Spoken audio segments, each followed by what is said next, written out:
Road ఇది. ఈ road ఈ నుంచి కొంచెం ముందుకు వెళ్తే మనకి బీటీ రోడ్ వస్తుంది, ఒక 400 మీటర్స్ అట్లా. ఓకే, ఇగో ఇటు సైడ్ కూడా రూట్ ఉంటుంది.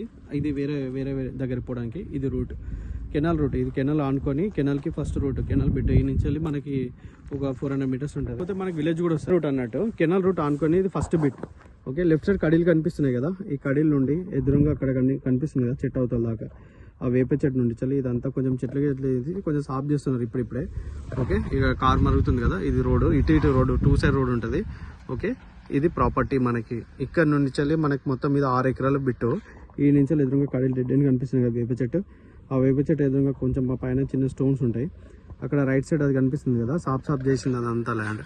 మొత్తం 6 ఎకరాల ప్రాపర్టీ ఇది. జనగాం నుండి మనకి ఇడికి 13 కిలోమీటర్లు ఉంటుంది. బీటీ రోడ్ నుంచి ఒక 400 మీటర్స్ ఉంటుంది. ఓకే, కార్ వస్తుంది కదా, కార్ వస్తున్న రూటే ఇది. ఇటు సైడ్ కూడా రూటే, ఇటు నుంచి ఇటు దాకా ఇక రూట్. ఇది కొంచెం ప్లేన్ చేసుకుంటే ఎగ్జాక్ట్ డైరెక్ట్ బీటీ రోడ్కి వెళ్ళిపోవచ్చు. మనకి జనగాం నుంచి జస్ట్ 13 కిలోమీటర్స్ ఉంటుంది సైడ్ వరకు. ఇగో ఇది ప్రాపర్టీ. రైట్ సైడ్ మొత్తము పొలం ఉంటుంది. ఇగో ఇటు లెఫ్ట్ సైడ్ అంతా కల్టివేషన్స్ ల్యాండ్ కిందికి అంతా. ఓకే, కింది కరెంట్ శాంక్షన్ అవన్నీ ఉన్నాయి. ల్యాండ్ కూడా క్లియర్ ఉంటుంది, బాగుంటుంది సైడ్ కూడా. ఇది ప్రాపర్టీ.